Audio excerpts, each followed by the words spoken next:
Please remain standing for the national anthem. We shall all join in rendering the national anthem.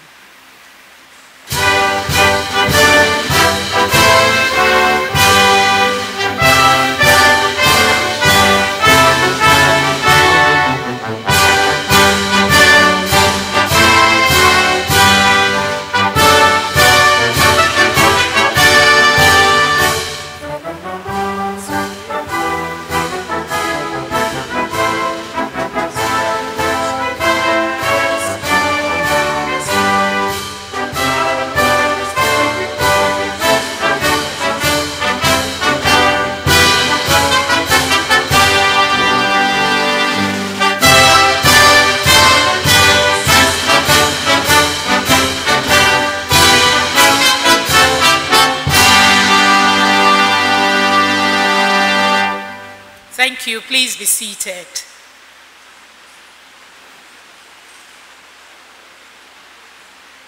Good morning to you all, and welcome to the 70th Annual New Year School and Conference.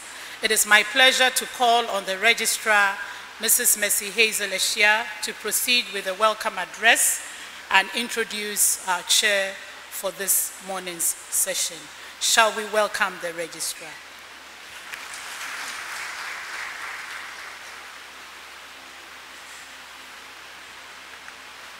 Good morning, distinguished ladies and gentlemen. I stand here on behalf of the Majesty of Ghana to welcome all of you to our campus and to the 70th Annual New Year's School. My role here is also to introduce the chairman for this morning's opening ceremony. The chairman is the chairman of the Governing Council of the University of Ghana, Professor Yao Chumesi. Professor Chumesi is an alumnus of the University of Ghana, having taken his first degree at this university when it was affiliated to the University of London. He began his professional career as a university lecturer at Legon in 1964 at the Department of Political Science. He also lectured in the then Department of Communication Studies before he left the country. He was the founding editor of the Legon Observer from 1966 to 1969. From Legon, he went to the National University of Lesotho and returned to the University of Michigan at Ann Arbor. He spent some time at the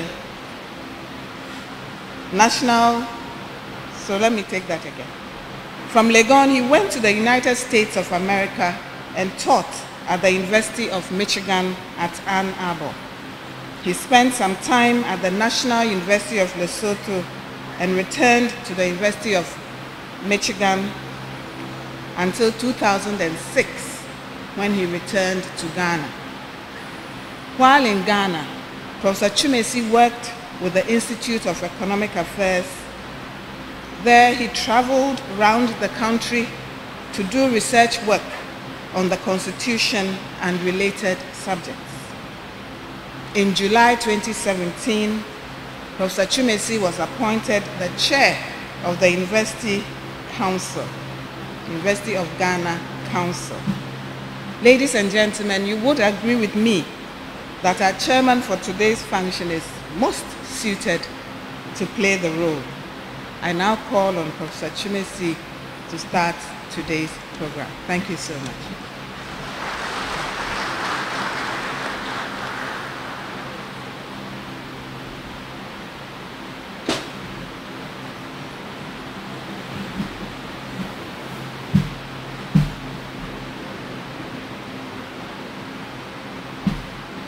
Honorable Speaker of Parliament, members of the Council of State, members of the University Council, Vice-Chancellor, distinguished guest speaker, Pro-Vice-Chancellors, Provost, Deans and Directors, Ministers of State, Honorable Members of Parliament, Your Excellencies, members of the Diplomatic Corps, members of Convocation, our esteemed traditional leaders, distinguished ladies and gentlemen. It is a great privilege and honor to chair the opening of the 70th Annual New Year School and Conference. The Annual New Year School and Conference is a landmark program that provides a platform for dispassionate discussion of issues facing the nation. The School and Conference has contributed significantly to the growth of democracy in the country, and the past 6 decades has provided the platform for discussion of various themes related to constitutional rule, good governance, and peace and stability. Ladies and gentlemen, the growth and durability of democracy are contingent upon well-established structures and strong institutions. Whilst as a nation we've done remarkably well in the conduct of peaceful elections and transfer of power from one party to another, there's still some shortfall that may pose long-term threats, if not addressed. One of the strong pillars of democracy is the fair distribution of economic growth across different socio-economic groups. Democracy consolidated or deepened when we are able to build a resilient economy that is responsive to the needs of the people. Macroeconomic stability and equitable distribution of resources and services to reduce inequality and poverty are critical to strengthening democracy. Democracy cannot flourish in an environment of ignorance, color, and poverty. Indeed, the 1992 Constitution, through the directive principles of state policy, requires that government must pursue policies that will ultimately lead to the establishment of a just and free society, where every Guinean will have the opportunity to live long, productive, and meaningful lives. This requires that political parties go beyond seeing themselves as election machines to translate their manifesto into solutions that address the fundamental economic challenges of the country. Another important step to be taken to strengthen democracy is having very strong and independent institutions, especially the judiciary and professional security services, to protect and guarantee freedoms and protect individual rights. As Guineans,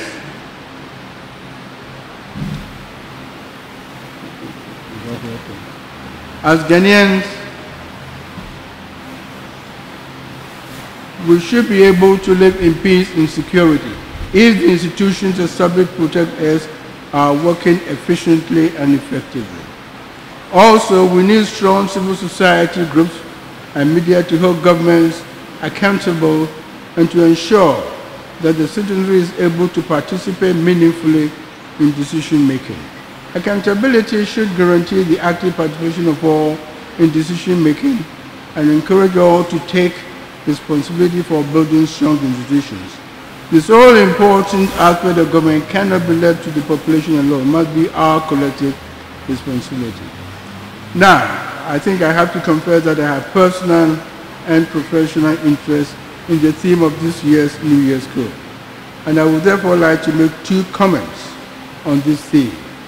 One is on democracy, and the other one, which is of fundamental importance, is on building strong political institutions.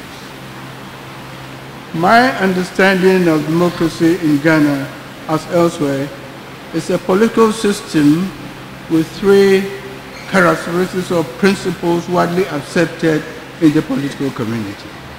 There is, first of all, a meaningful and extensive political community in which there is competition among individuals and organized groups, notably political parties and their leaders, for all the important positions of state and governmental power.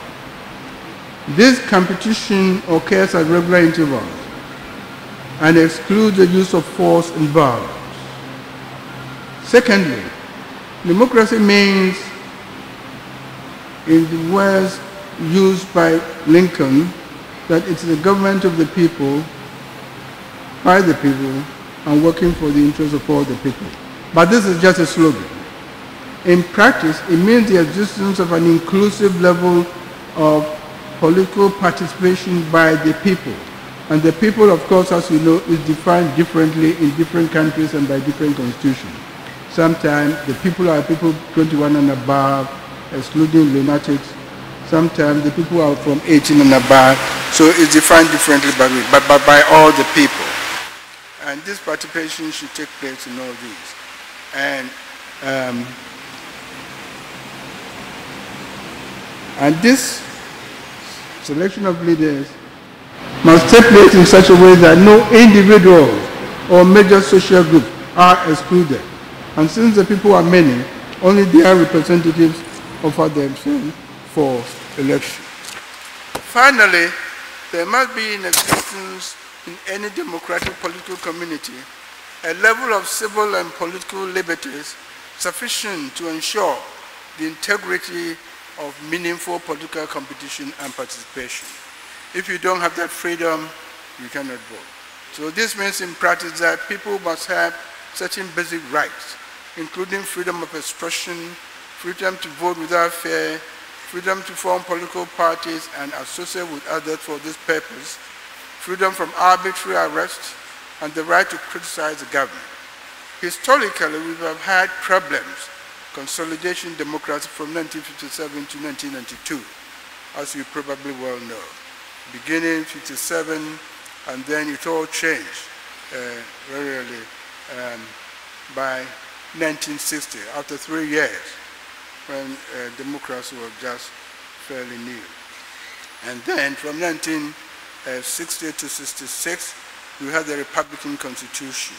In a sense, a constitution for the country, but there were a few problems with this constitution, and abrogated in 1966. You have military rule. We have had succession of military rules, all signs of instability in the country. So we have all this.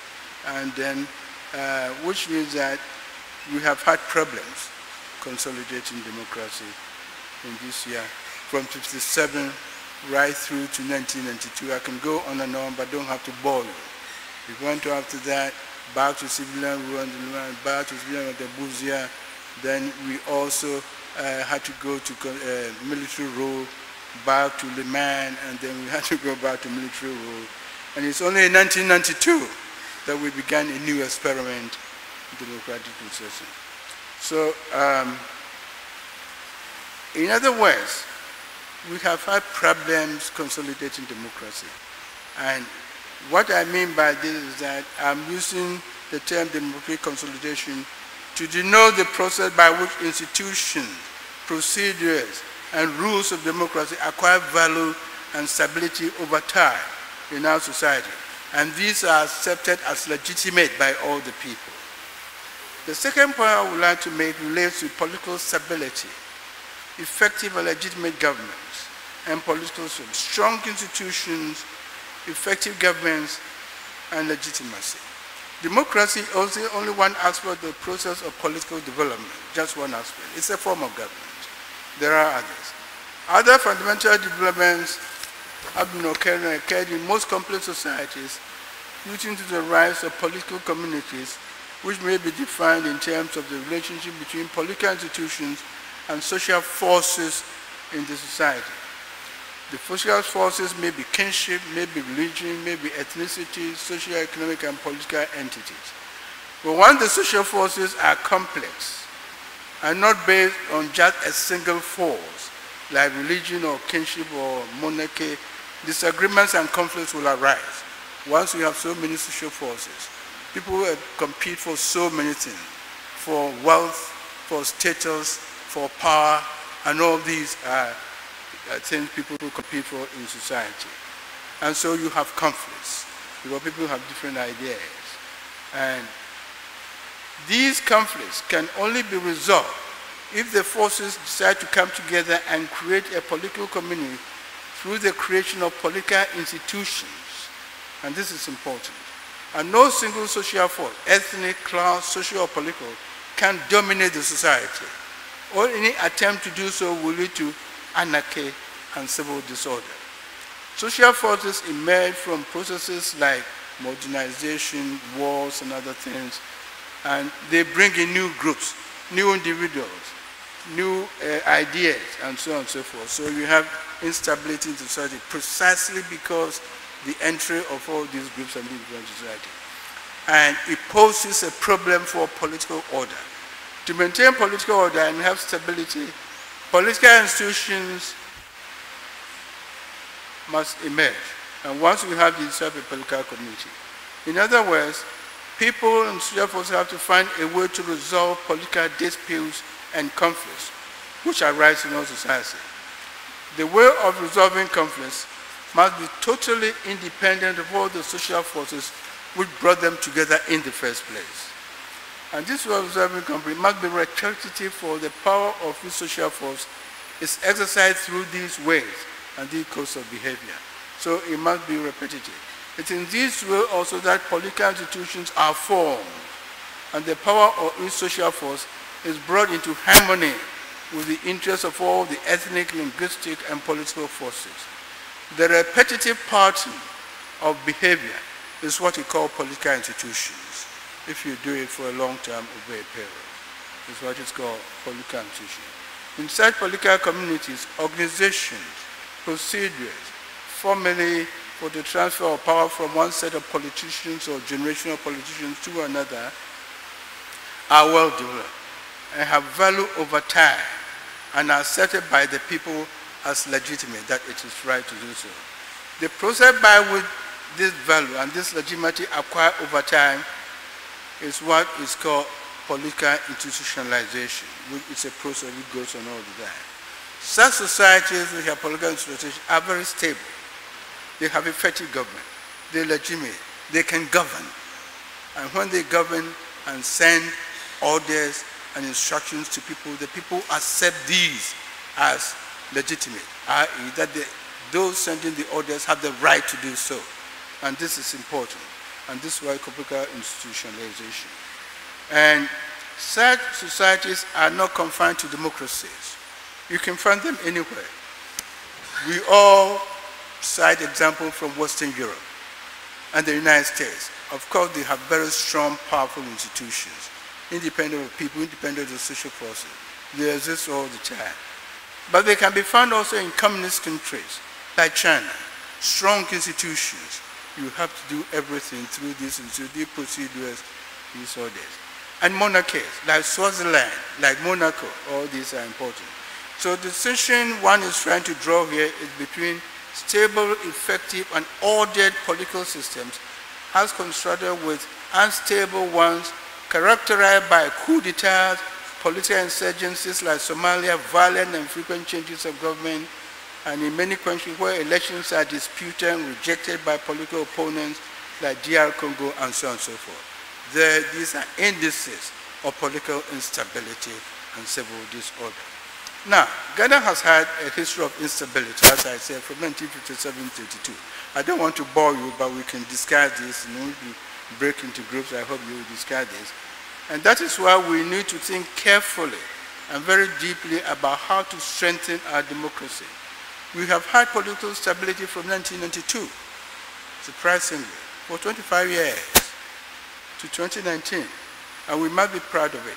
There are threats, as most of you can see, to this democracy.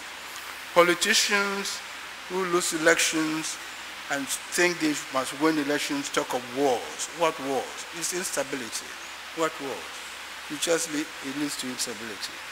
And also, there are people who do not have any confidence in the Electoral Commission, and they forget that they appointed electoral commissioners who were partisan. And it goes on all the time. There are electoral commissioners and monitors in the United States.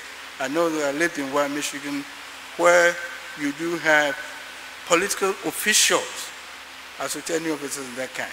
They have strong institutions, so nobody cares. And your time will come, you do the same. I don't know why you'd have to complain. So we have many issues to discuss. But the most important thing is that you want to have very strong institutions.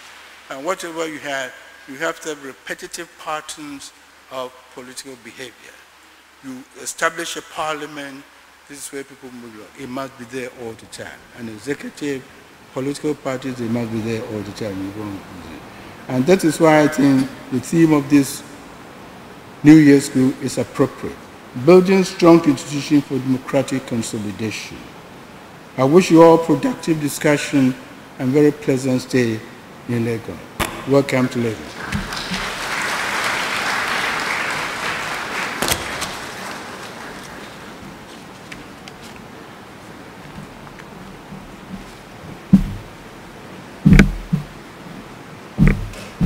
Thank you very much, Chairman of Council, Professor Yao Shumesi.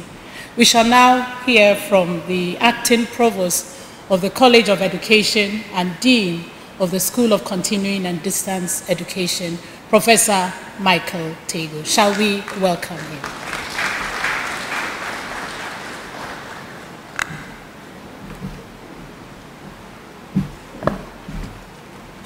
Good morning, ladies and gentlemen.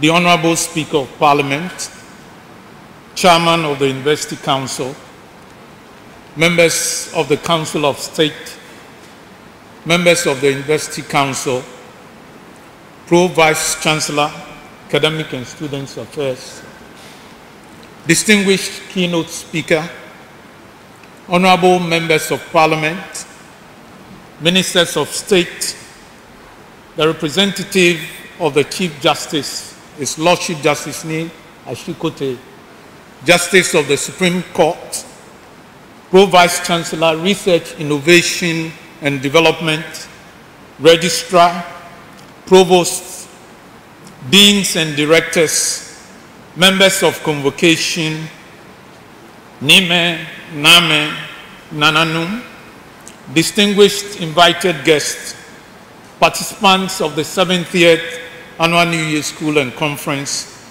distinguished ladies and gentlemen. The Annual New Year Schools have for the past 69 years provided Ghanaians with a platform for free, frank, and dispassionate discussions of national and international issues and problems. Various topics and themes have been deliberated upon from year to year based on current issues that affect the country's socio-economic processes. At the end of each school, a communique is passed by participants to help shape government policy and practice. This year's theme, Building Strong Institutions for Democratic Consolidation, was chosen for two main reasons. First, democratic consolidation is critical to the preservation of democratic institutions and sustainable development. Although Ghana's Fourth Republic has been stable and has been described as a shining example of democracy in Africa, there are still visible and subtle threats to the country's democratic life.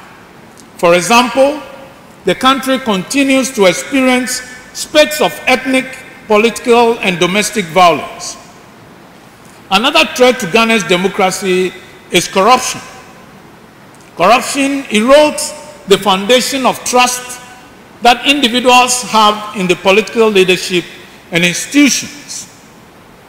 The second reason for the choice of the theme is based on the relevance of Sustainable Development Goal 16 to the country's socio-economic development.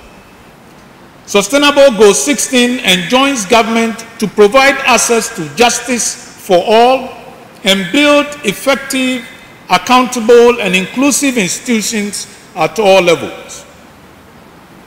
Although enables sustainable advances in human well-being is the ultimate objective of every government, this cannot be achieved with weak institutions. The Planning Committee of the Annual New Year School and Conference focused on 5 targets of the Sustainable Development Goal 16 as a basis for this year's sub-themes. These targets are: 1. Promote rule of law at the national level and ensure equal access to justice for all. 2. Reduce all forms of violence and related death rates. 3. Reduce corruption and bribery in all its forms. 4. Develop effective, accountable, and transparent institutions at all levels. And 5. Ensure responsive, inclusive, participatory, and representative decision-making at all levels. Mr. Chairman, strong institutions need responsible citizens. We cannot have strong institutions where those who are supposed to enforce regulations are themselves corrupt. One of the main focus areas of the School of Continuing and Distance Education is adult and continuing education. And as a school, we encourage policymakers to prioritize education programs that are aimed at educating adults to become responsible citizens whose actions go a long way to uphold the provisions of the 1992 Constitution and to adopt traits that will contribute to building the strong institutions that are necessary for democratic consolidation. Mr. Chairman, I want to thank the directors of the 70th Annual New Year School and Conference and all the members of the Planning Committee. I wish to thank also the past directors and staff of the school for their support and contribution in diverse ways to the growth of the school and for sustaining the Annual New Year School and Conference. I thank you all for your attention. Thank you.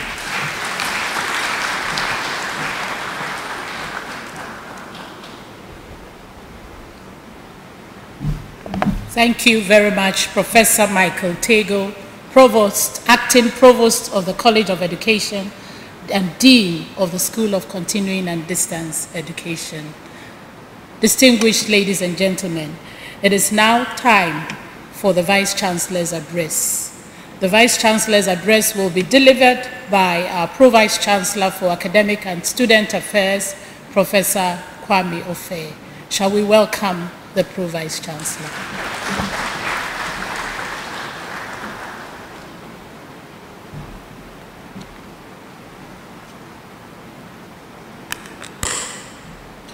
The Right Honorable Speaker of Parliament, Professor Mike Okoye,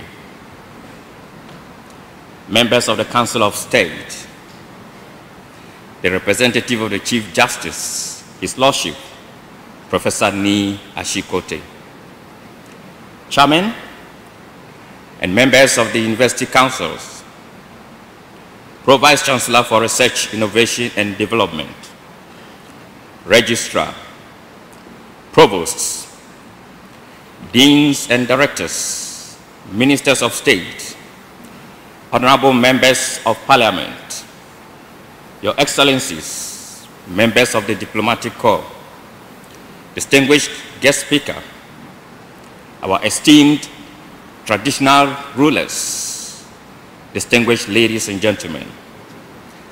On behalf of the University of Ghana, I welcome you all to the 70th Annual New Year School and Conference, organized by the School of Continuing and Distance Education.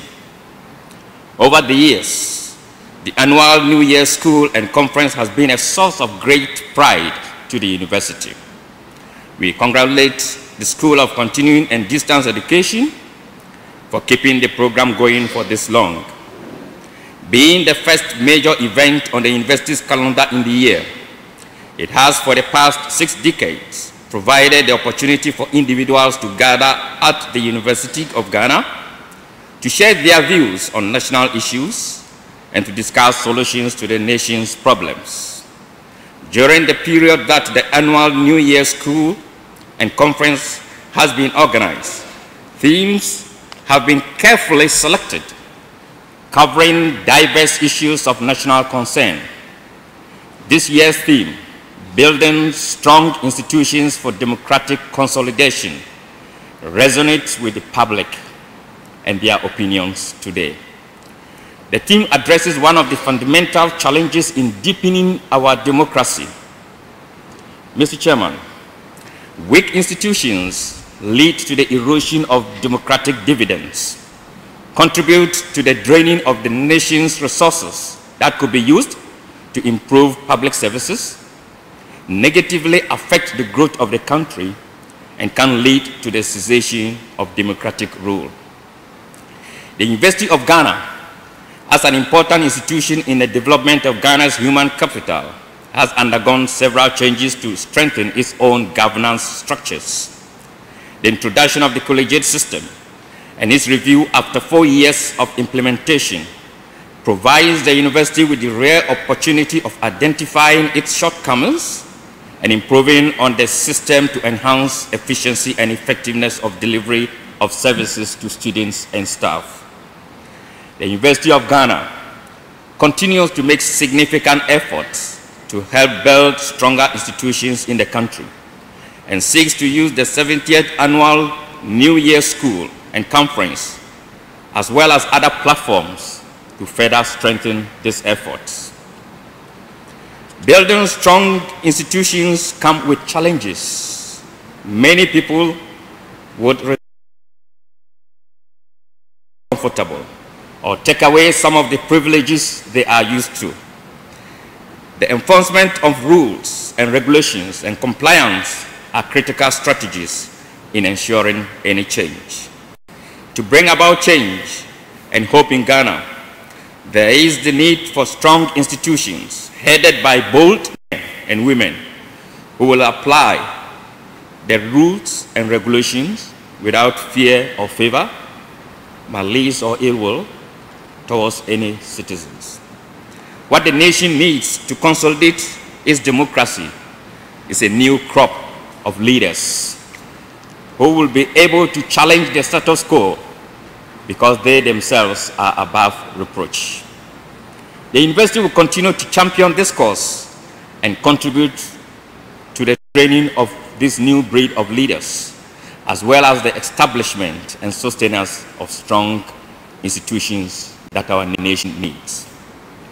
I would like to once again extend a warm welcome to you all for coming to the University of Ghana for the 70th Annual New Year School and Conference. I wish all of you and urge you to use the opportunity to learn as much as you can. I trust that you will enjoy the school so much that you'll be back next year for the 71st Annual New Year School and Conference celebration. A happy New Year to you all, and may God bless us all. Thank you very much.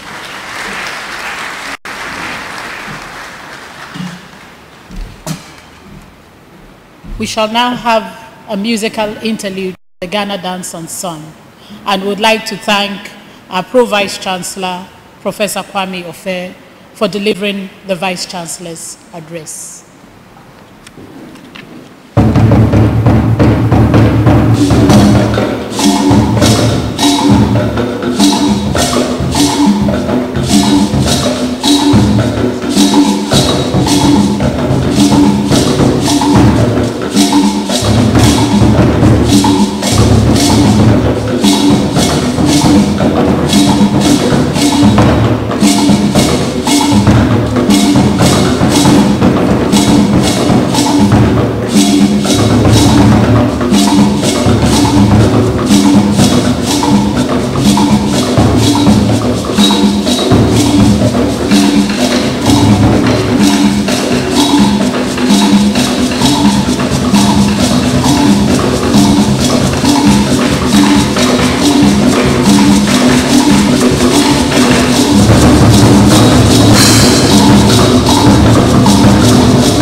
The keynote speaker.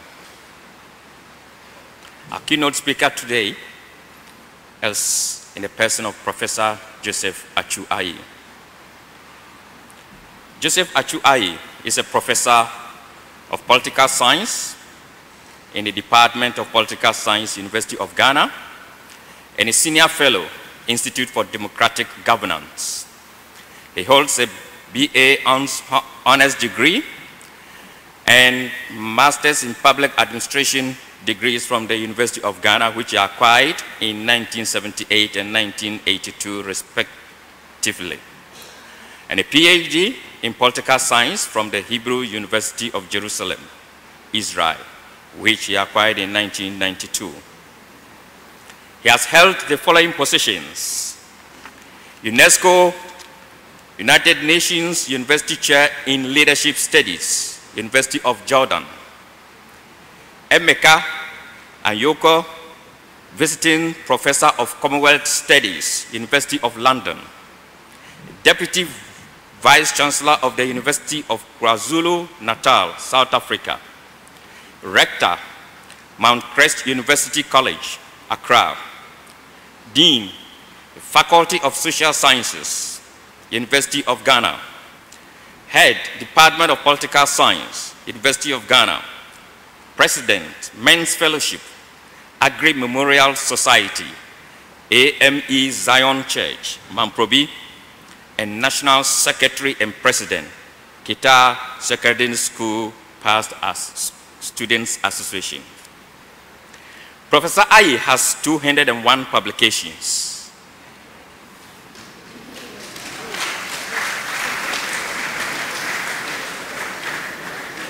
A true academic, comprising 15 books, 186 journal articles, review articles, and book chapters in politics, governance, leadership, taxation, and human resources, amongst others.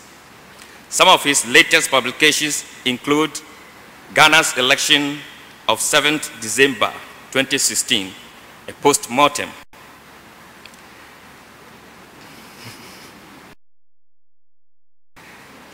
Ghana-Korea relationship research, a state-of-the-art review.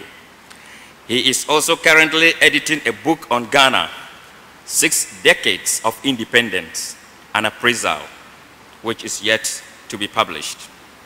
He has taught at the universities of Ghana, Swaziland, Glasgow, and KwaZulu-Natal, South Africa, and supervised several PhD and MPhil students.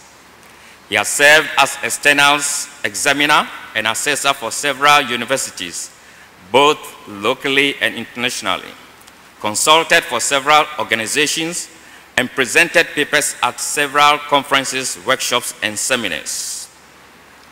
Professor Ayi is a fellow of the Ghana Academy of Arts and Sciences and Ghana Institute of Management. He is also a member of the Executive Committee of the Christian Council of Ghana. His current research interests are in governance, leadership, and the public sector. He is married to Doris, and they have 3 adult children and 3 grandchildren. Ladies and gentlemen,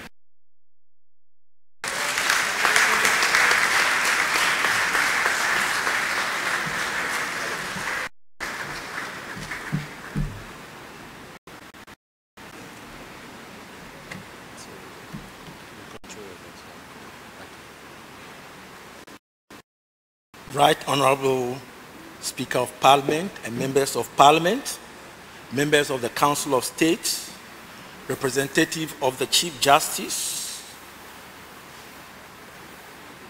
the Chair and members of the University Council, Pro-Vice-Chancellors and Deans, Majority Leader, Nananum Nime, ladies and gentlemen. I deem it a great honor and privilege to be asked to deliver the keynote address at this auspicious 70th New Year School and Conference. I'm grateful to the Vice-Chancellor and the Dean of the School of Continuing and Distance Education for the honor and the recognition. I hope that this keynote address will stimulate further debate on building strong institutions for democratic consolidation. Having listened to the chair of council, who is a political scientist and who taught me political sociology in 1907, having listened to the dean of the School of Continuing and Distance Education, I think that if it will be anywhere, like in any church, I remember there was a pastor who went to church and asked, "Brethren, what am I going to say today?" And one of the congregation members said, "You say amen and we'll leave." But having listened to them, I can still say amen, but I can move forward.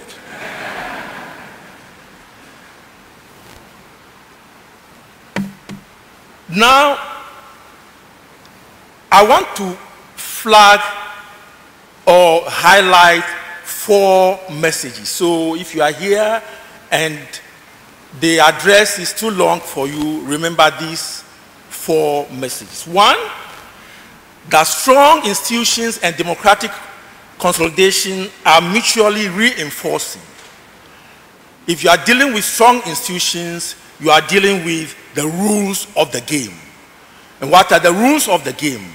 The rules of the game are the standards, the principles, and the guidelines on how to do things or how to behave, even though the endeavor may not have been written or spoken.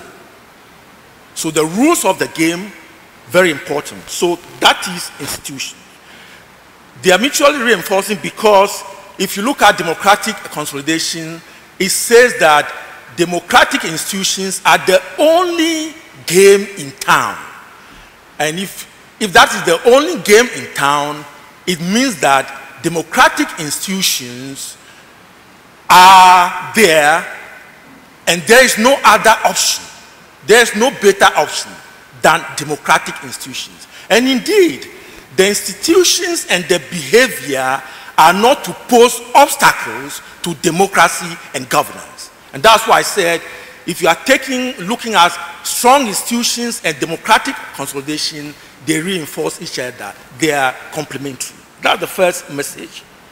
Now, the second message I would like to highlight is that institutions should not only be seen as entities or structures or organizations, but they are also rules, enforcement mechanisms, and norms. In Ghana, we are interested in institutions, the structures, the organizations, the entities, but we are not interested in the norms or the behavior or the attitudes of people who run these organizations. And remember, institutions do not run themselves. They are run by human beings. So if you are talking about institutions, we are talking about both the formal and informal institutions. The third message is that building strong institutions for democratic consolidation entails what I call the reconstruction of the Ghanaian state and society to internalize the values of democratic governance capacity.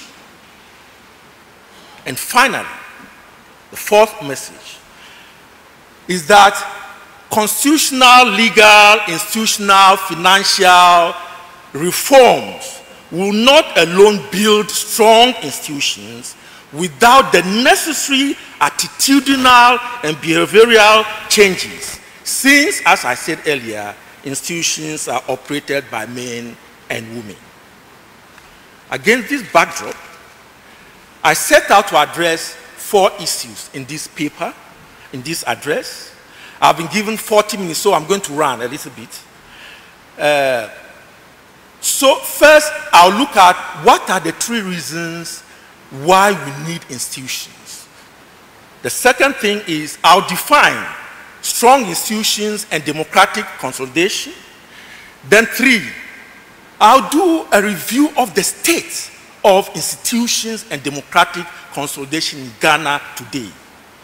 And then, of course, the 4th one is I'll look at how to build strong institutions to promote and enhance democratic consolidation. And the final one is I'll leave you with 5 key lessons. I've given you 4 key messages. I'll leave with 5 key lessons. The relevance of the theme, as has been said by the Dean of the School of Continuing and Distance Education, there has been increasing global preoccupation with institutions since 1997. Indeed, the mantra of development, the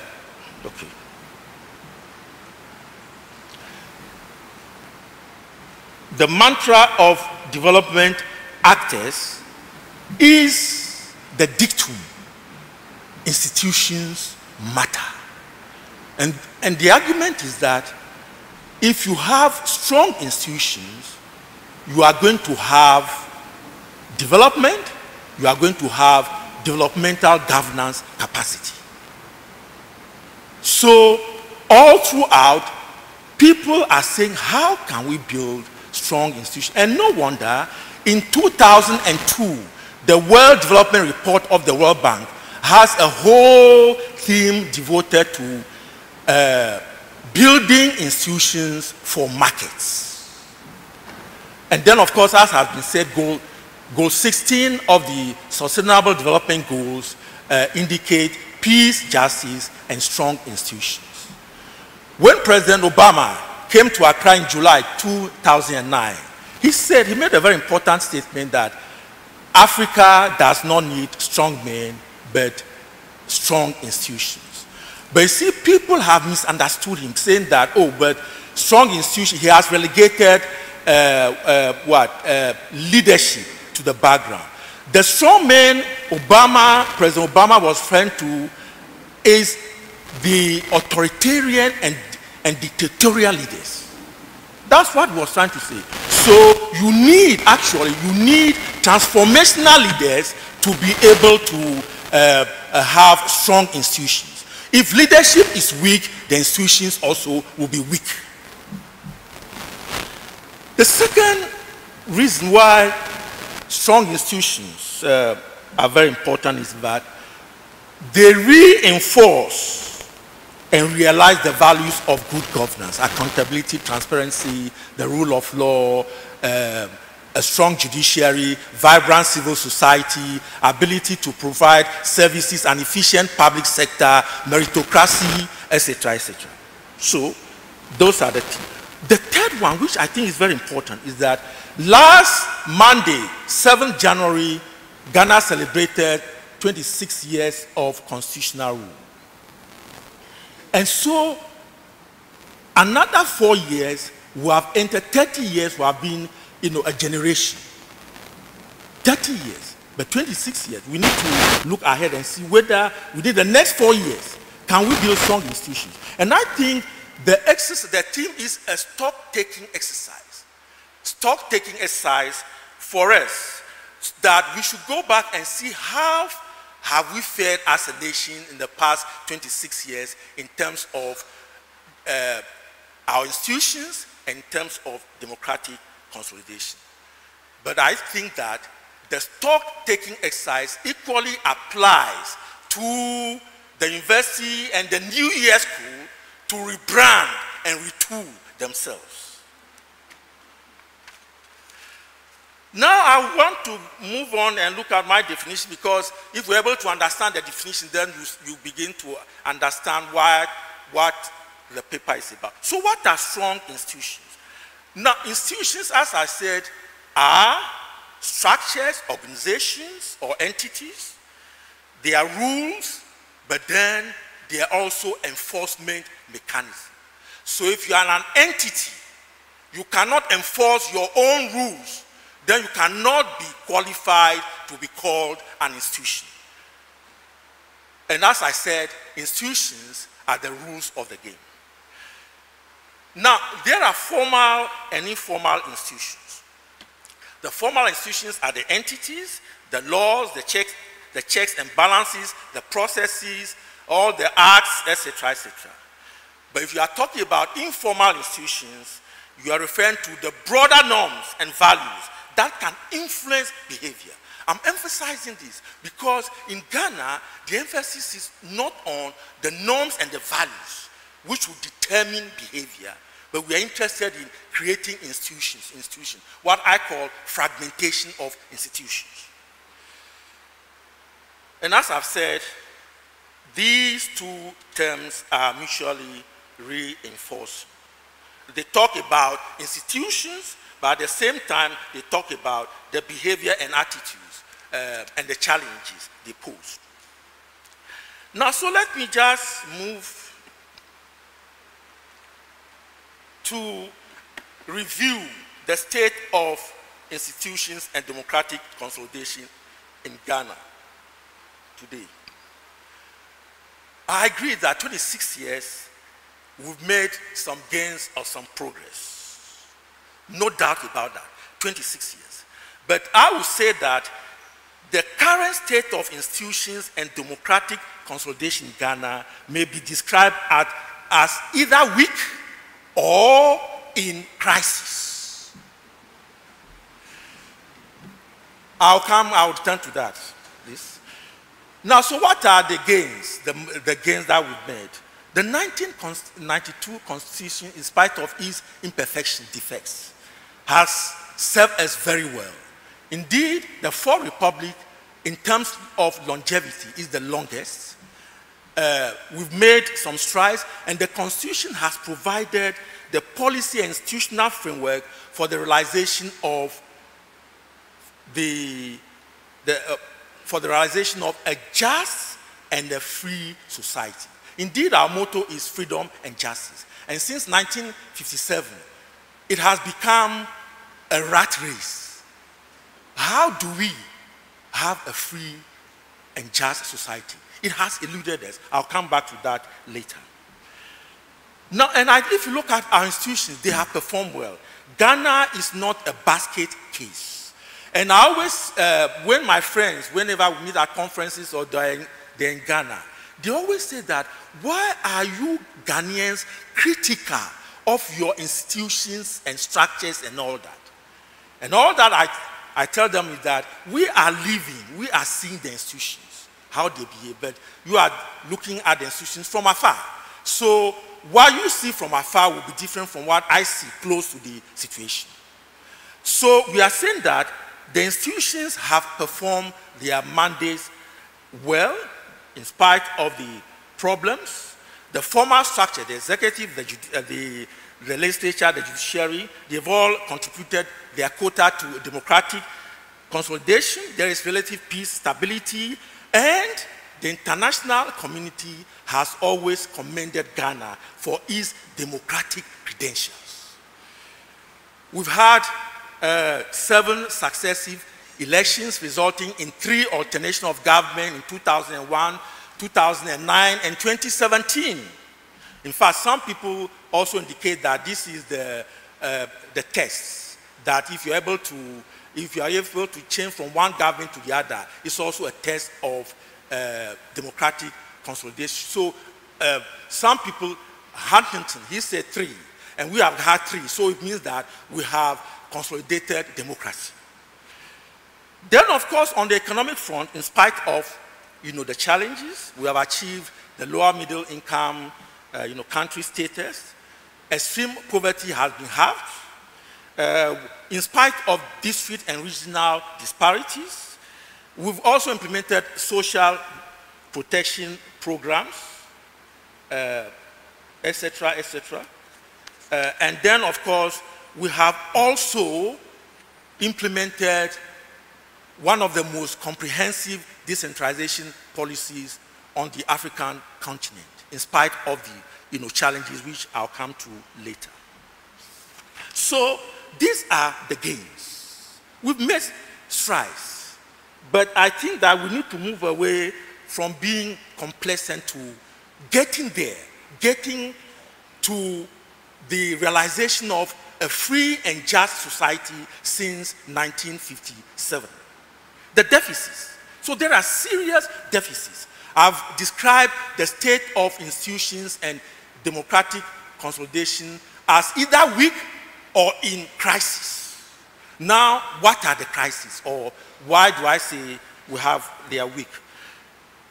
Now, the first point I would like to make there is that Ghana has been plagued by weak state capacity or weak developmental governance, capacity.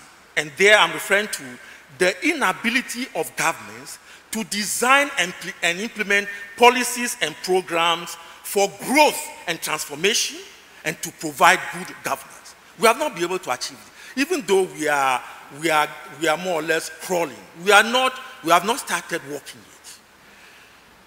And if you look at the Ghanaian state, the weakness or the crisis in the Ghanaian state, I'm saying that if you measure it on the basis of the 4 dimensions of state capacity, we are not there yet. What are the 4? One, that any state must be able to regulate, must be able to enforce rules and regulations.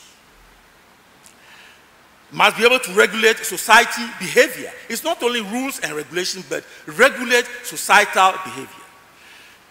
2, a state must be able to provide administrative services, ability to manage human and material resources, and also to ensure effective service delivery. The third one is the state must be able to have technical capacity, the ability to implement technical decisions, ICT, etc., science, etc., etc. And the final one is extractive, the extractive capacity of the state. That is the ability to raise revenue and use it properly. But for want of time, I'll be given 40 minutes. For want of time, I'll deal with 2 of these dimensions of state capacity.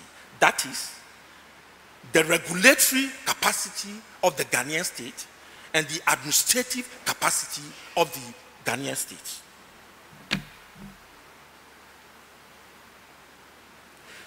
Now let's look at the weak regulatory state capacity.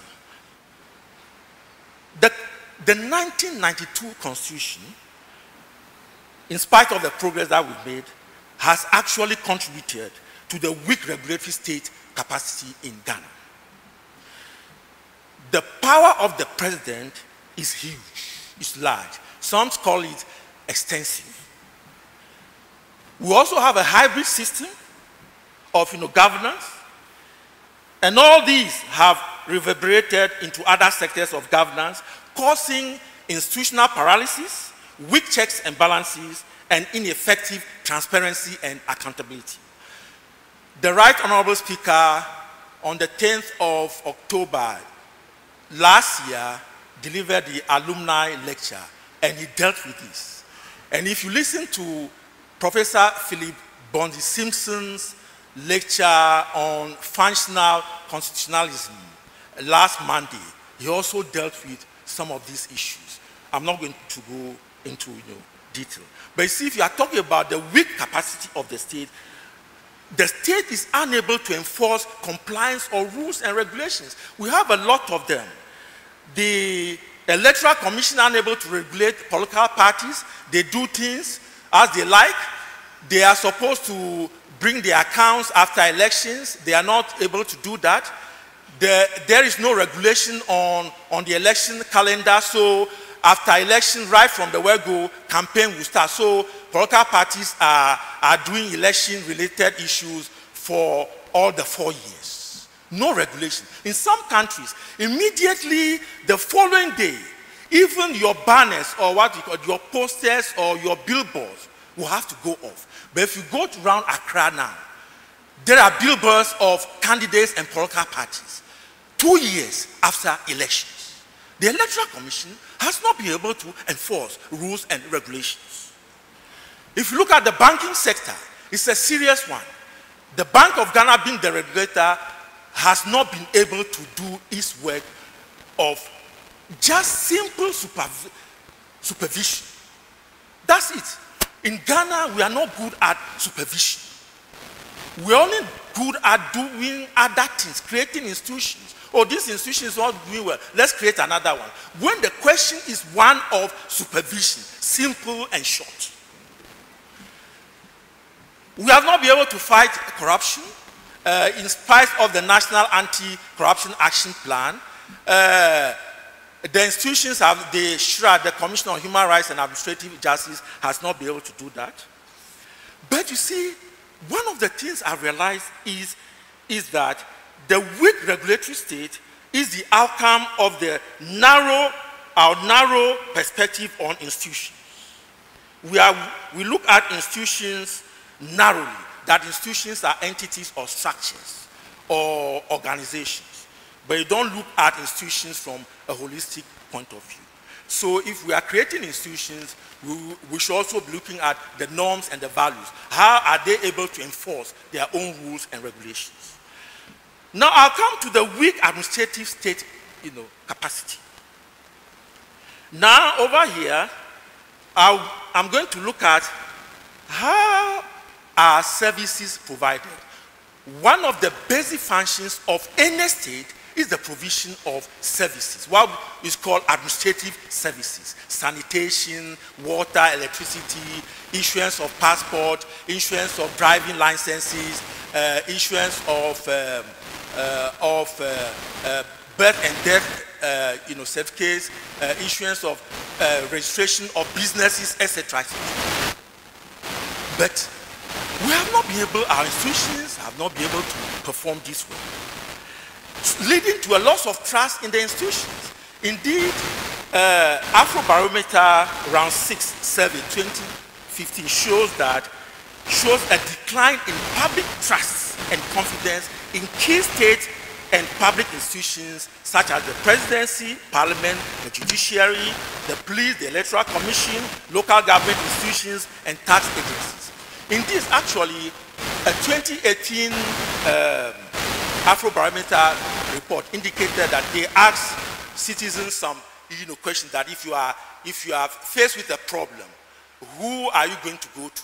And people said, majority of the people said that they will go to the priest.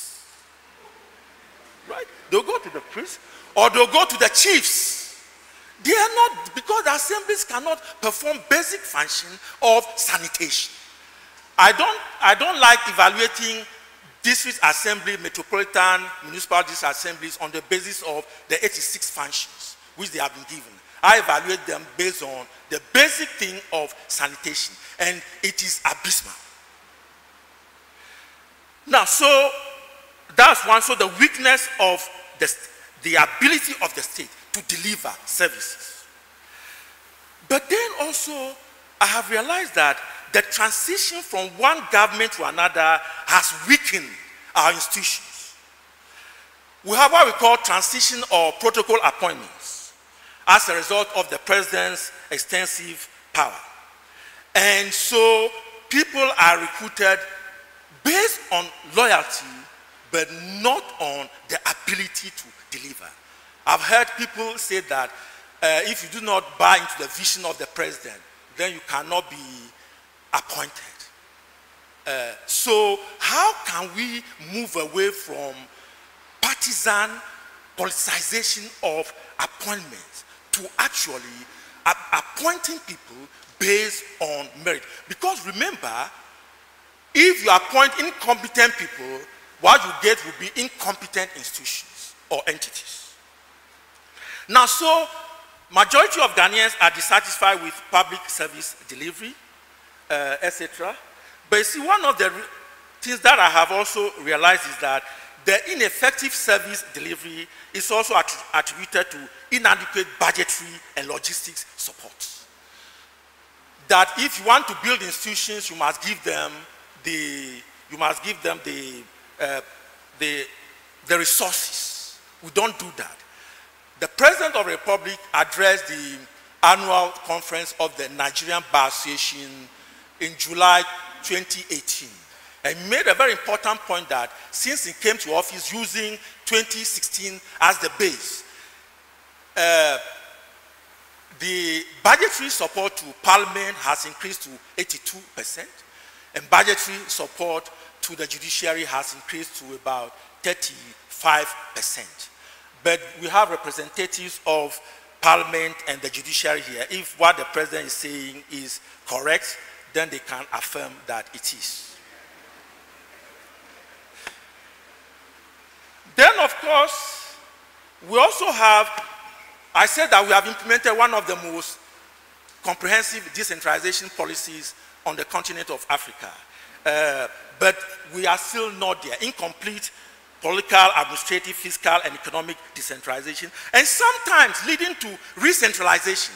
The central government will give and take with the other hand. A classic example is fiscal decentralization, where assemblies are given the common fund, but the item to be, the item for expenditure is determined by the Minister of Finance in consultation with the Minister of Local Government and Rural Development. And so that's why sometimes decisions on the common fund are made in Accra. It's a means of re-centralization. Now, let's talk about the fragmentation of our institutions. I've said that in Ghana, what we have is that when we are faced with a problem, we create institutions, what I call fragmentation of institutions. Fragmentation literally weakens institutions to perform their mandates. Now we have, if you look at the district assemblies, we started from 65, it went to 110, it went to 137, it went to 170, it went to 216, it went to 254, it went to now 259. Fragmentation. And we remember that once you are hiving off, you are also depriving the other institutions of resources. I met some municipal district chief executives some time ago, and they were telling me that, do you know that, Prof, do you know that, oh, the creation of new districts has weakened my old district? Because sometimes the new district will have the market where the old district were collecting money from. And so what has happened is that we are weakening institutions when we fragment. We now have 16 regions. I'm sure the 10 regions we are creaming off the other 6. I'm sure it's going to weaken the existing 10 regions because resources resources must actually go also to the new 6 districts. So when we are fragmenting, we're also weakening our institutions. Now let's come to civil society in organizations, the media and the private sector. I'll review them briefly. I think civil society organizations have facilitated dialogues and mechanisms. They have also reduced the tension between government and the citizens. They've also doused the fire or the flame of civil unrest and violence, etc., etc. So, but if you look at most of our civil society organizations today, they are cash strapped. They don't have money. The donors have pulled out, and 2, the economy itself is not strong enough. So you get civil society organizations and they say that they are dry. So, but at least they have been able to do that. Then of course the media, if you look at since 1993, the media have expanded in terms of ownership, in terms of diversity. They have also, of course, investigative journalism has also blossomed. But the media is facing major regulatory gaps because of the lethargy of the major regulatory body. Then, of course, we also have dwindling standards of the media, etc. And then, of course, the politicization of the media with the advent of almost all the political parties owning newspapers and then, of course, radio stations and TV stations. The private sector is described as an engine of growth, but that growth is really inadequate as a result of the failure of the public sector to create the needed synergy with the private sector. Indeed, this admission is in the National Public Sector Reform Strategy document of the government, 2018 to 2023, that the public sector has weakened the private sector. And that's why the focus of the new public sector reform strategy is to actually provide that synergy between the government and the private sector. And of course, if you look at the private sector, a lot of things, we have several interventions and all that, but then these interventions have not worked well. And if you look at the revocation of the licenses of the 9 banks, that will tell you that it is symptomatic of a weak private sector and regulatory failure. Now, a brief thing on the norms. I've already talked to you about the norms, that the norms are very important. We in Ghana, we focus on the entities. But I think our norms, our values, our attitudes must change. First, the attitude of the political parties must change. They have been associated with all forms of vices. A lot of them, they are ineffective whilst in government, they are ineffective while in opposition. So we don't know whether they are in opposition or in government, they are weak. Then, of course, the question about monetization, the question about political vigilantism, very important, hooliganism, and even their glorification of lawlessness by the political parties. We need to move away. So we need to have a whole reorientation. Behavior, attitudes, norms, values must change because of the preoccupation that, oh, well, I will also be in government, etc., etc. And then, of course, we as a country, we have developed a culture of mob action. And if you look at what happened when the major was lynched at Dentra Obuasi in the West Dentra West, I've forgotten, but it is the central region. But so, as a country, we say we are going on, we want to democratize or consolidate democracy, but we have mob action and lawlessness, political parties doing all this. Then, of course, the last one is that of the politics of exclusion, that our institutions are not inclusive enough. If you take women, Parliament started 2003 with 16 women. Now they have 35. Majority leader can, correct me. But of course, the number has also, the number of seats from 200 in 1993 has increased to 275 seats, right? And yet we have about 13.5% of parliamentarians are women. It can't help us as a country. So we need, so our institutions exclusion. And then of course we have also not looked at the youth. We have also excluded the youth and people with disability. So we are creating a country where there is exclusion by the ruling elite. Now, so how do we build strong institutions for democratic consolidation?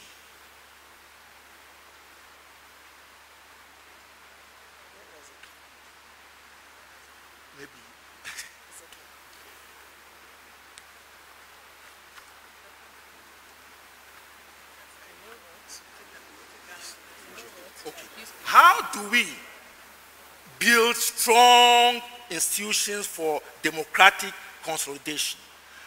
And I have two answers for you. We can only build strong institutions for democratic institutions if we reconstruct the Ghanaian state and we reconstruct the Ghanaian society. And what do I mean when I say we have to reconstruct the Ghanaian state? First,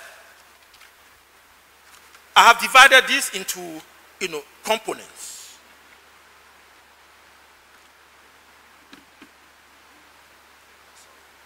Right. So reconstructing the Ghanaian state is divided into 10 components, 10 of them. I'll go quickly. Component 1 is that we need to strengthen the formal institutions at the national, regional, and local levels through constitutional legal review. In spite of the fact that no amount of constitutional, legal, institutional reforms would help us, we also need to deal with constitutional, legal things. Now, this is a very important point. President John Mills, in 2010, set up the Constitution Review Commission, which presented its report on 20th December 2011.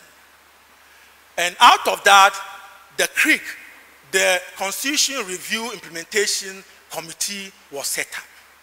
And that committee has brought 97 amendments. Those 97 amendments, 56 of them are non-entrenched and 41 of them are entrenched.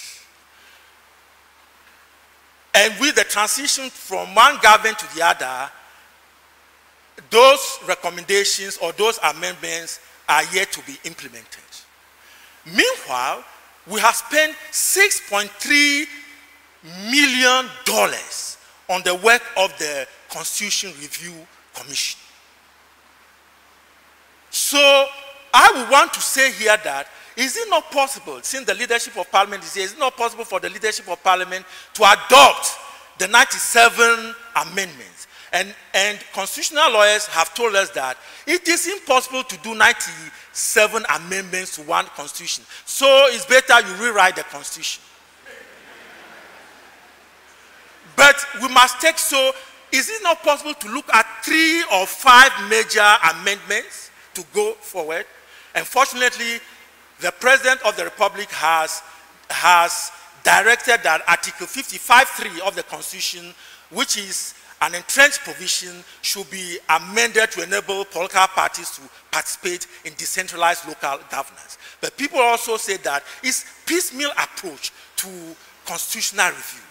We must do a holistic review. And the legal framework, I was doing a study recently on salary reforms. And I was surprised that on salary reforms, there are 17 institutions involved in salary reforms. How can they work together? Duplication. So we need to strengthen our institutions. And then, of course, people have said that the hybrid system, in fact, the majority leader had made a point that if we need to have a strong parliament, we need to decouple the executive from the legislature. It's the way to go. There's the Right Honorable Speaker in his lecture, in his alumni lecture, also made that point. But we have been saying this thing for years now. And unfortunately, the CRC report didn't deal with this. All that it did is that, oh, well, the president has been given the power to appoint, whether from outside or within parliament, not the current one where we says that majority of ministers must come from parliament. So, but I think we need to do that. The second component is, if we are building strong institutions, we need to address bottlenecks to institutional reforms and exclusion. So how can we make our institutions inclusive? Very important, bring more women, more youth, people with disability, all that. And then, of course, you see, if you are also building institutions, you need to look at the budget of the institution, the human resources of the institution, etc. We are not able to do that, so we need to do that. The third component is that we need to strengthen the key governance institutions and the watchdogs of the establishment through adequate budgetary support, etc. I've done that already. And we need also to recruit the right kind of people to these governance institutions. I think it's very important, whether it's the executive, it's the judiciary, etc. We need to recruit. If you are building institutions, strong institutions, your mode or the way you recruit people will strengthen the institution. We need to do that. The fourth one is, of course, what I say, we need to streamline how people are recruited into the institutions. Component 5, we need to strengthen the accountability structures of all the institutions, because if institutions are set up to perform their functions and they are not doing well, they must be made accountable through enforcement mechanisms. And we do not enforce. So low accountability or inadequate accountability. I think I'm gesticulating too much, so maybe I'll have to actually deal with that. Okay, right, okay.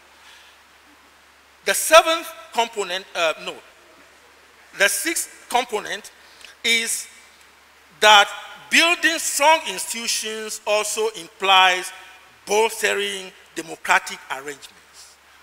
The checks and balances, the restraints, etc., etc. And there was a Supreme Court decision in 2016 which has further strengthened the extensive power of the president.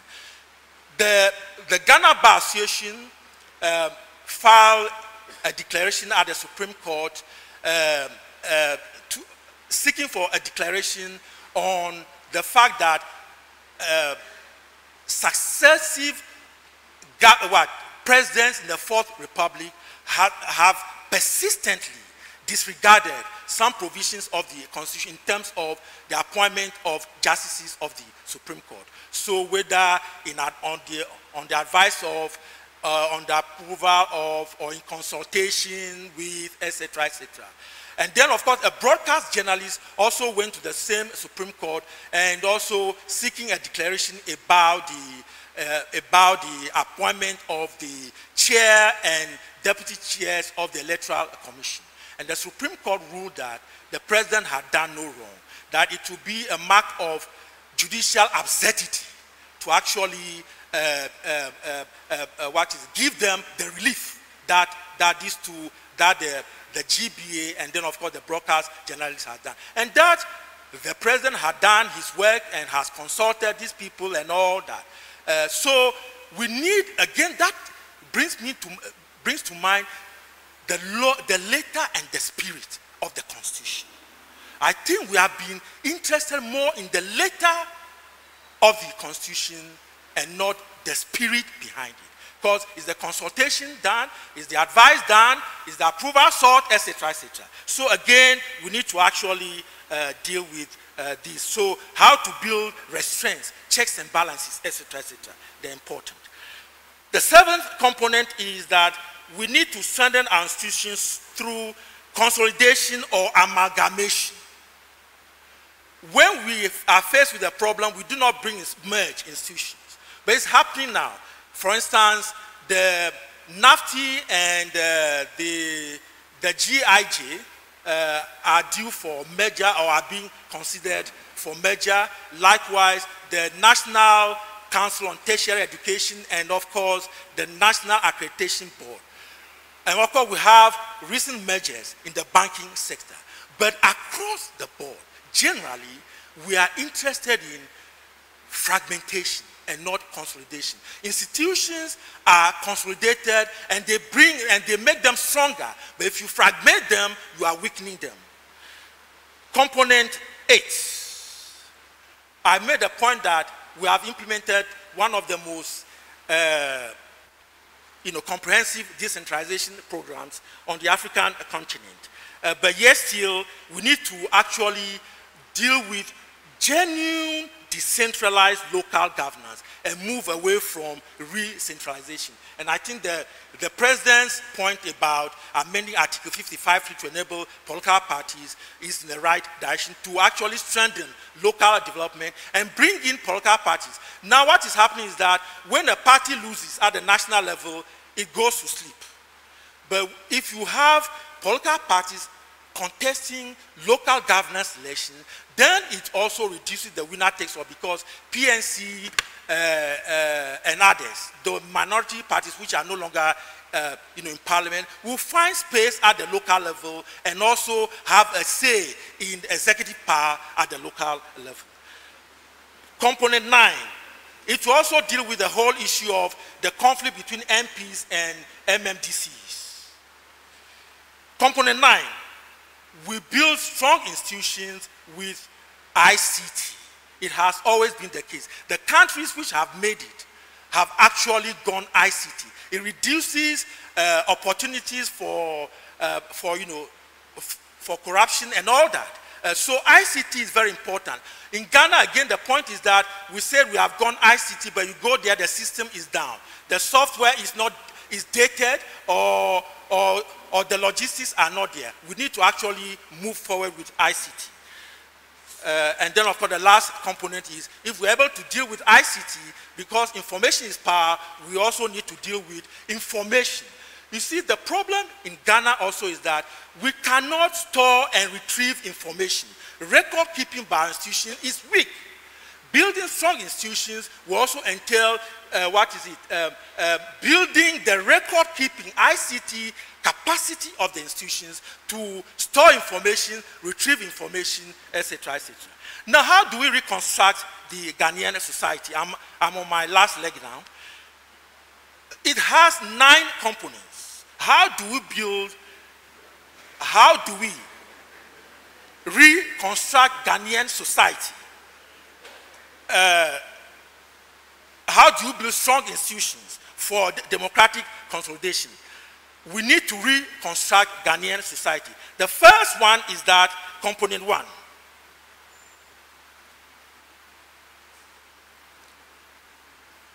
Okay, we must develop a culture of running effective and efficient institutions through attitudinal and behavioral changes.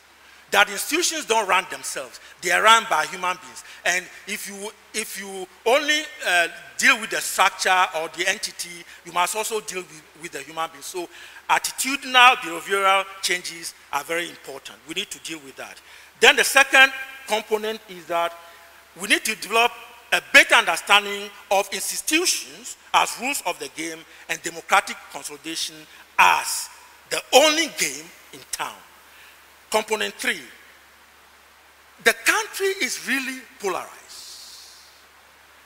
And so I'm saying that, or recommending that, if we need to build strong institutions for democratic consolidation, we need to develop cross-party approach to address the country's problems. The country's problems are hydra-headed. They cannot be dealt with by one government. And so I think we need to have a national consensus on major issues. That is why some people have been saying that we do not have a national vision. I always disagree with them. Our national vision is building a free and just society. Others will say that no, because we don't have the vision, that's why political parties go and do their own thing in government or in opposition. But I think that the national vision is building a strong, building a just and free society. And we can only do this if there is cross-fertilization. Political parties must be part of it. And then, of course, citizens. I'll deal with that later. Then, of course, we need to deepen inclusion and reduce vulnerabilities through the pursuit of affirmative and social intervention policies and programs. You see, when the political parties are saying that they are interested in gender equality, I said that gender equality must start from your own party, from the parties. The parties have become male-dominated. And so, to the extent that the weak position, treasurer of the party, even sometimes treasurer of the, national women's organizer, they give women insignificant position within the parties. If we want to move as a country, I want to see a woman being the chair of the major political parties in India.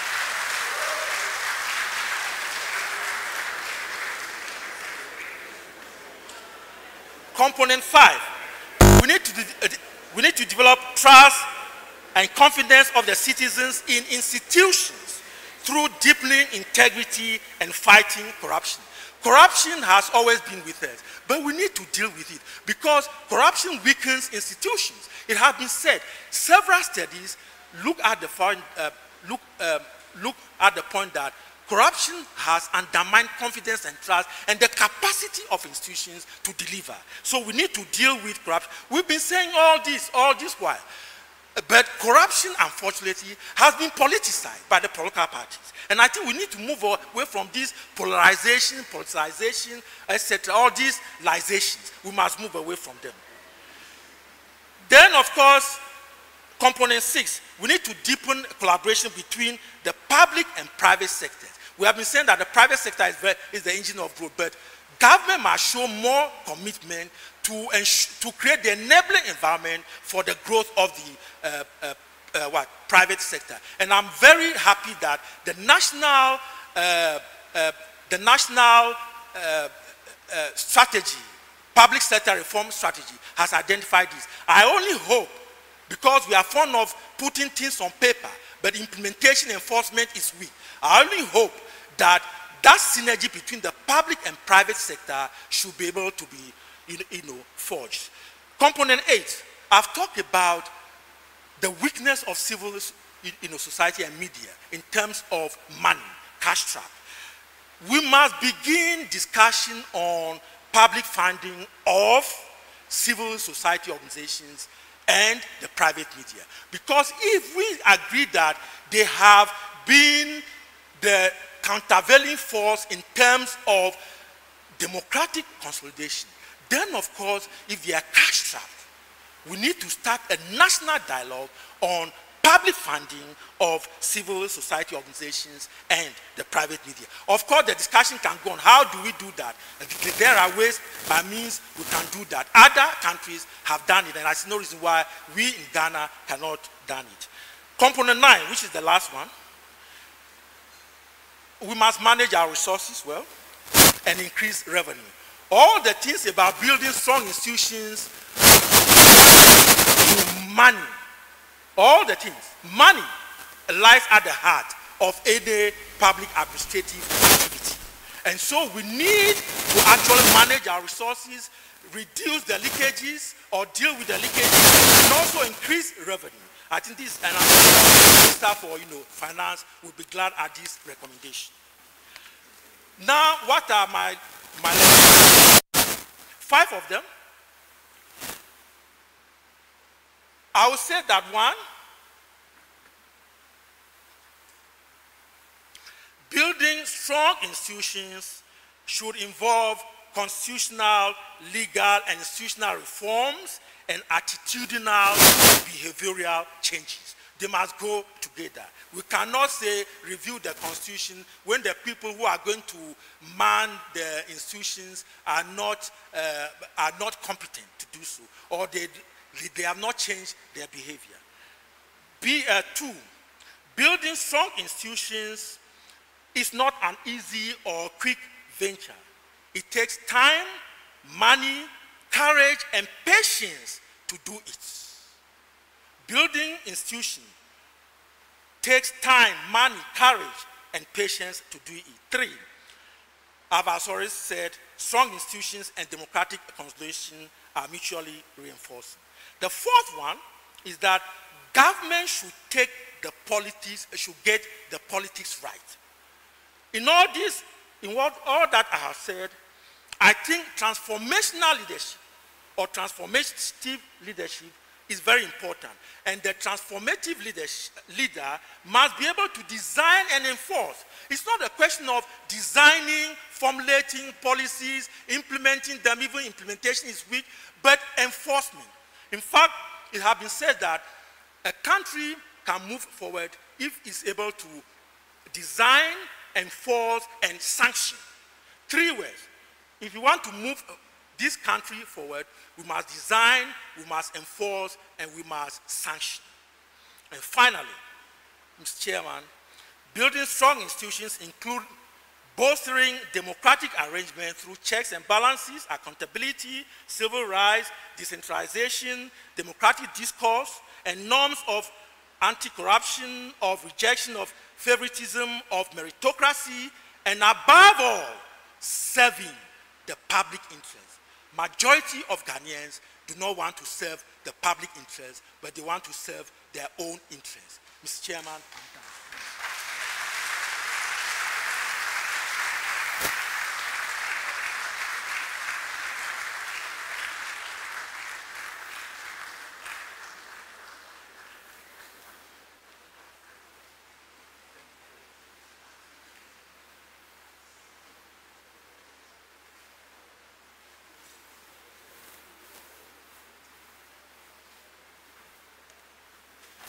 I think our keynote speaker deserves another round of applause.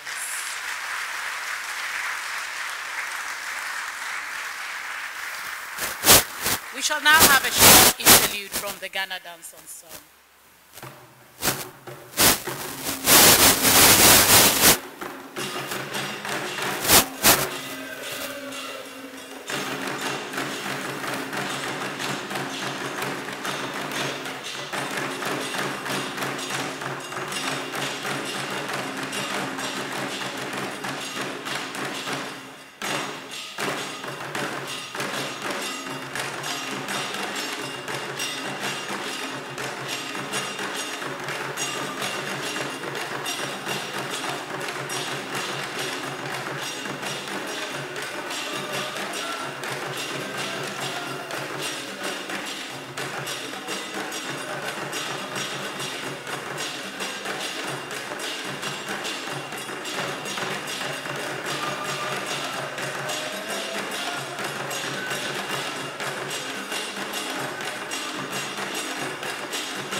Thank you very much, Ghana Dance Ensemble.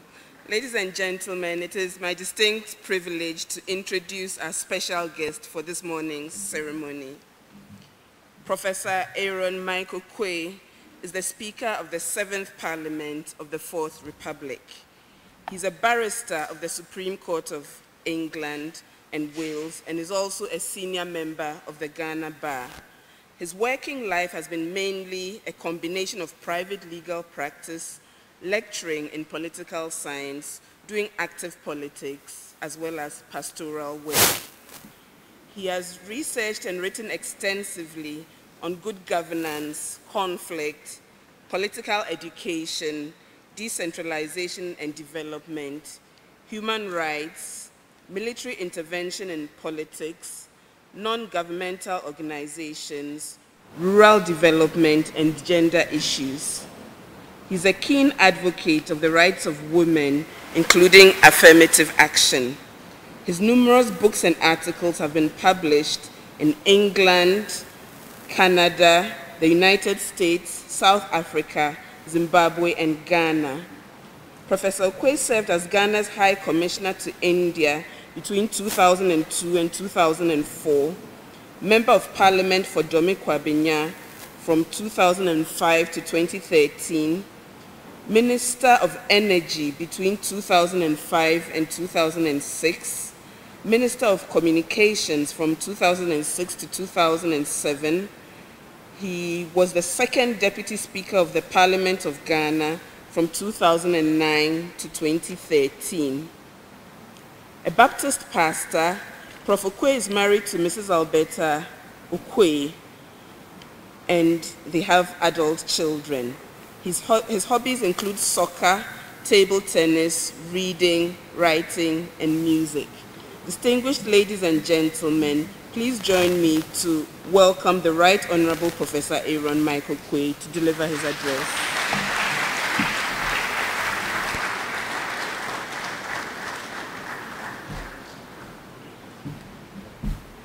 Thank you very much, Madam, for your kind words.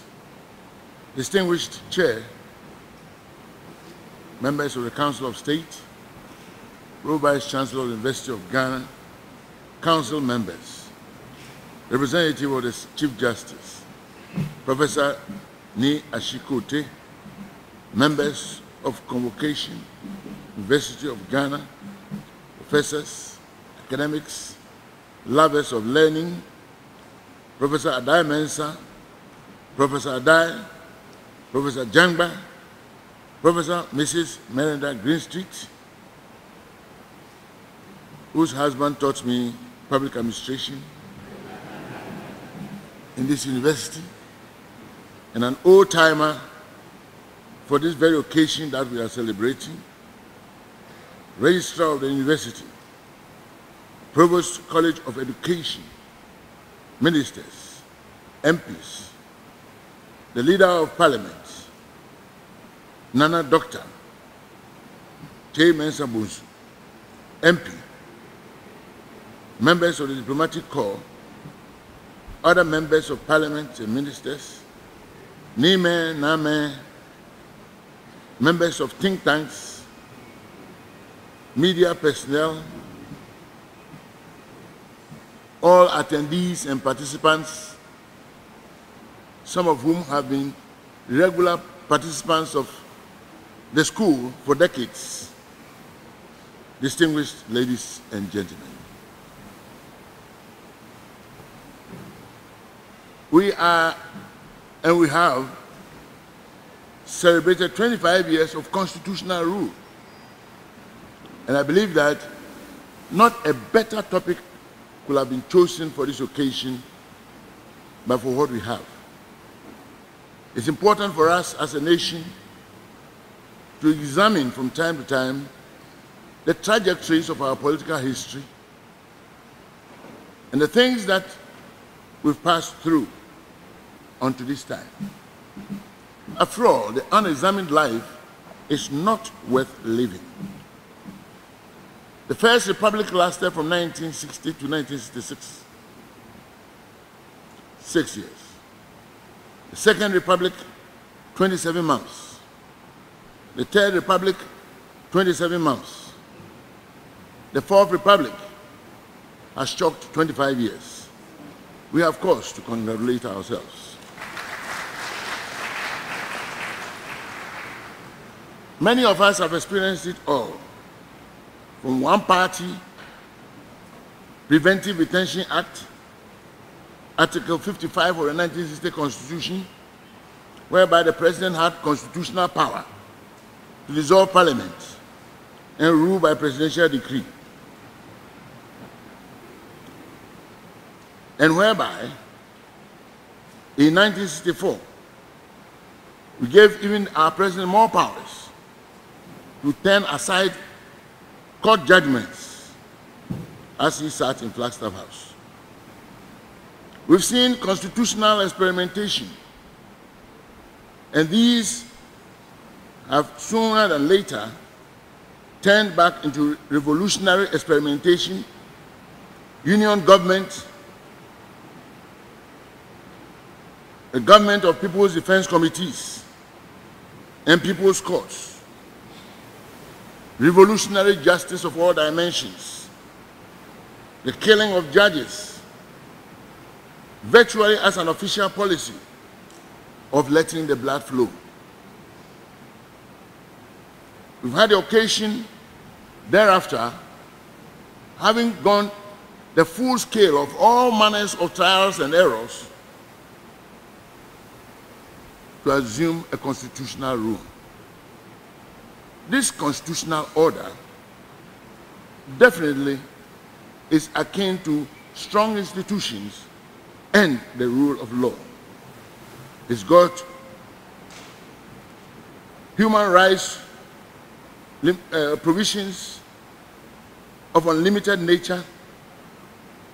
We've got provision for legislative oversight of executive action, which we can say is also weak in many ways, because members of Parliament are also members of the executive in many ways. And particularly, it becomes more of an apparent success of a politician to become a minister rather than to become a member of Parliament. And for the member to seek not the eye of the Speaker, but the eye of the President. In such circumstances, I think it is better for us to revert to 1979, where you could either be a member of Parliament or a Minister of State. Professor Dimensa can tell us more. We are today looking for countervailing authority, because it's been said, and it continues to be said, that the power of the presidency is too strong. Not regarding any particular person, but in terms of the institutional arrangement. Distinguished ladies and gentlemen, as we look back on what we have, which is essential in the circumstances, we look at elections. And I recommend that those who go and sit and make more careful examination should seriously consider why, in a cyclical movement of every 4 years, prayer comes, orchestra become the order of the day as we pray unto the living God to save us from any catastrophe as we face elections. It shows that we are not sure of our constitutional and other legal arrangements. And what is more, do we have the best of practices by way of the electoral law of our country? I have said, and I continue to say, that our laws are very, very porous in this regard. Of course, you will need to examine decentralization, and for that matter, issues regarding elections there, the party system being applied, the influence of money on elections generally, and what area really concerns me very, very much, which I trust you are seriously going to examine, are matters relating to gender.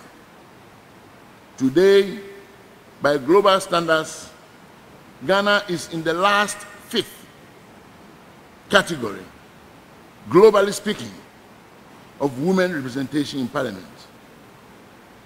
And we cannot compare ourselves in any way with Rwanda, for example. Ghanaians deserve better than that. And even as the affirmative action law is before Parliament now, I think it's good for us to examine it carefully and come out with ideas as to maximize the political influence of women in our dear nation. It is my wish that we should have special seats created for women to contest alone, so as to give them an opportunity to come to Parliament. It is my suggestion that the political parties must also have quotas for women in this regard. And as for the district assemblies, the 1/3 of members reserved for the president at any given time should now be reserved for women only. Distinguished ladies and gentlemen, as we speak about constitutional reform, we may want to examine, as we come to discuss in detail, whether really we need not take steps to have certain clauses amended as soon as possible. And if I may respond to the challenge of the distinguished speaker this morning, I want to say that the first situation started on the wrong foot, and that is why we didn't get anywhere. The Constitution emanates from the people. The people's representatives are in Parliament. You should have started from that angle. And for that matter, it is very, very important for us all to know and to apply the various parameters of the various powers of state as well illustrated in our Constitution. This is the way for us to move forward. Distinguished ladies and gentlemen, with regard to matters of corruption, judiciary, the civil service, etc., I've had the privilege to present a paper which I would want that members who would participate in this school will all have copies of. It will be useful for us to discuss even further in this regard through email and other modern techniques, so that in the final analysis we'll have come to some good conclusion. It's a privilege for me, therefore, at this stage, to declare on behalf of the University of Ghana, my alma mater, and on behalf of all of us, this school duly open. Thank you.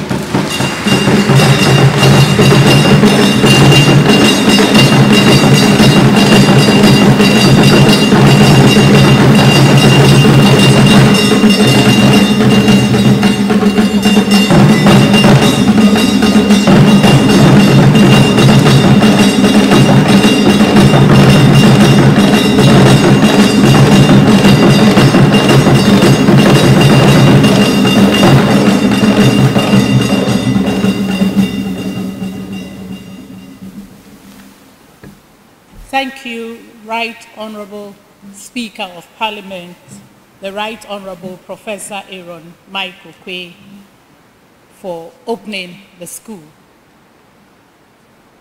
Would like to recognize dignitaries who are here.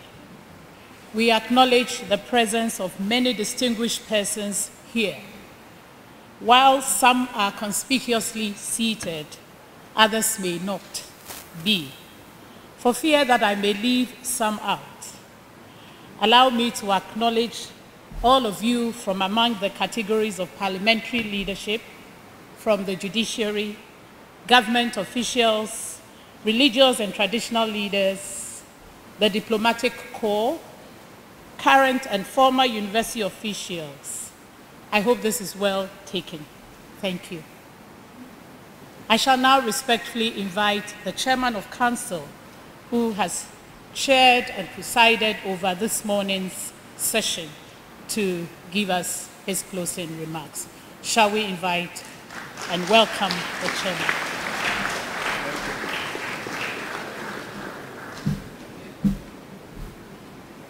Once again, distinguished speaker, we've known ourselves for so long.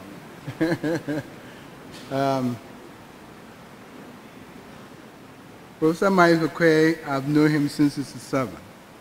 And I don't want to say what kind of relationship. It will make me feel too old.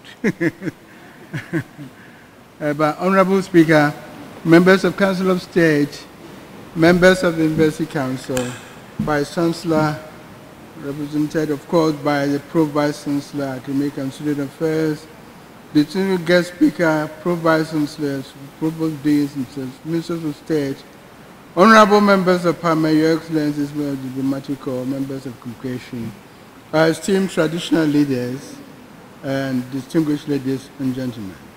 It is now a very simple task for me to bring this morning's session to an end. I want to thank all of you who have made it your duty to come to this morning session.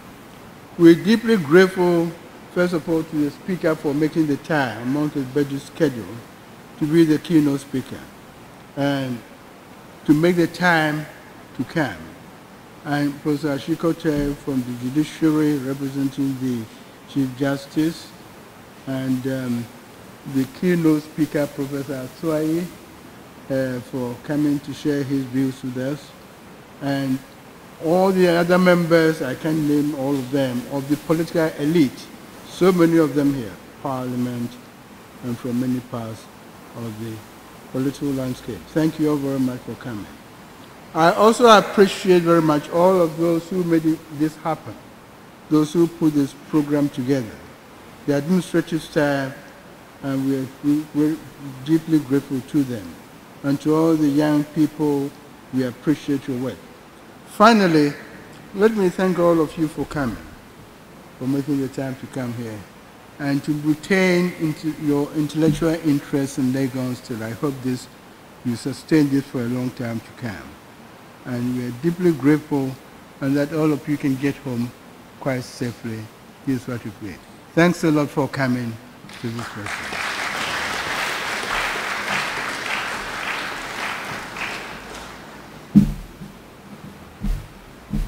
Thank you, Chairman of Council. I shall now move the vote of thanks. Chairman of Council, who graciously chaired today's proceedings, Right Honorable Speaker of Parliament, His Lordship Professor Ashikote, Justice of the Supreme Court, representing the Chief Justice, distinguished keynote speaker, members of Council, Chair and members of advisory boards of the various colleges, Pro-Vice-Chancellors, Registrar, all other protocols that have already been established here. I'm delighted to be asked to move the vote of thanks for this auspicious occasion. Our foremost thanks to God Almighty, by whose mercies and favor has ensured the success of this day. If He had not given us strength, wisdom, and much needed resources, our months of preparation would all have been an exercise in futility. You will agree with me, distinguished ladies and gentlemen, that even though the university celebrated its 70th anniversary last year, the 70th Annual New Year School and Conference has become the rich icing on the cake with such a grand opening, which we have all witnessed today. Thank you, Right Honorable Speaker, for responding to our invitation to open this year's school and for honoring your alma mater. Sir, we recognize and appreciate the deep sense of commitment to this university, having been a distinguished member of faculty and, more importantly, as a cherished alumnus of this university. We also acknowledge the presence of His Lordship, Professor Ni Ashikote, Justice of the Supreme Court, representing the Chief Justice. Thank you, Your Lordship, for gracing the occasion, and please extend our compliments to Her Ladyship, the Chief Justice. We are grateful to our distinguished keynote speaker for his brilliant address, so eloquently delivered. Sir, your address will certainly provide participants with food for thought for the discourse during the school. We hope you'll be a great ally in the implementation of the recommendations we make at the end of the school, knowing fully well that we can always count on your total support. Mr. Chairman, various units of the university have been gracious in lending us support, which has resulted in the good success of the opening ceremony, and we are grateful. We are hopeful that this will also reflect in a successful outcome of the working sessions and presentations at ISA. On that note, permit me to acknowledge the director and staff of the Institute of Statistical, Social and Economic Research, ISA, for allowing us to literally feed on their bountiful resources, all gratis. Director, we thank you for the magnanimity of your generosity. We recognize with deep sense of gratitude our corporate sponsors, namely Cosmos Energy, Vodafone, and Graphic Communications Group. We know that the signature on the 70th Annual New Year School and Conference will enable other individual and corporate organizations to step forward before the session closes, so your companies can also be associated with this success. And now to you, our distinguished guests, alumni, individual and corporate friends, we are always awed by your presence. Not only have you rallied behind the university in our endeavors, you continue to be our advocates. Thank you for honoring us with your presence today, and we know we can always count on you as we contribute our quota to national development. Our final thanks go to our Chairman of Council for chairing today's proceedings, and to senior management of the university for your presence and institutional support. A special thank you to members of convocation, some of who are going to handle the various sessions, our distinguished panelists for the sessions, and indeed all staff who have spent time and energy to ensure that the 70th Annual New Year School and Conference is a success. On this note, permit me on behalf of management, the chairman and members of the New Year School Planning Committee to thank everybody here for your time and presence. May the good Lord's blessings go with all participants of the 70th Annual New Year School and Conference, and may the new year bring to us all good tidings in health and prosperity. God bless us all. I thank you.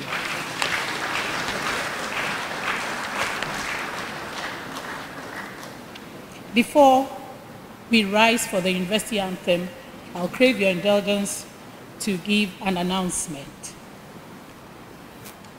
You'll find in the brochure that have been distributed to all of you that members of the public are invited to join all the sessions of the Annual New Year School and Conference. If you would like to be a registered participant, please ensure that you register. Registration is ongoing at ISA.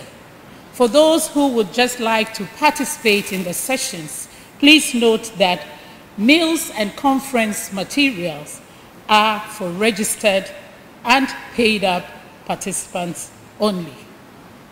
So that is the announcement.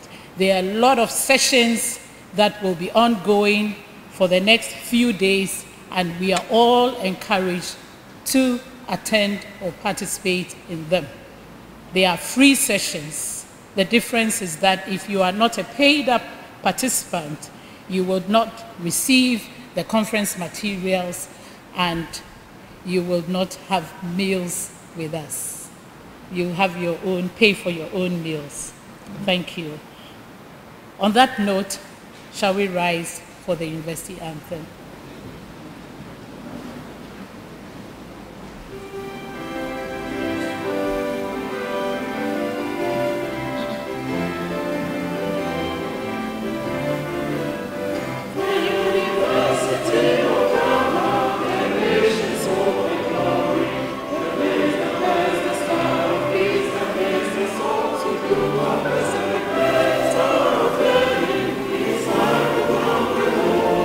Amen.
Thank you.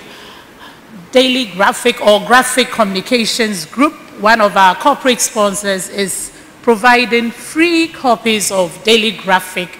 You can pick them as you leave the auditorium. We shall also have refreshments. Could we kindly ask all members of convocation, the platform party, and special invited guests to please join us at the Vice-Chancellor's residence for refreshments. For all others, we shall have our refreshments at the Alexander Kwapon Quadrangle or on my left-hand side. You can either go this way or at the entrance for your refreshments. Thank you all for coming and have a good afternoon.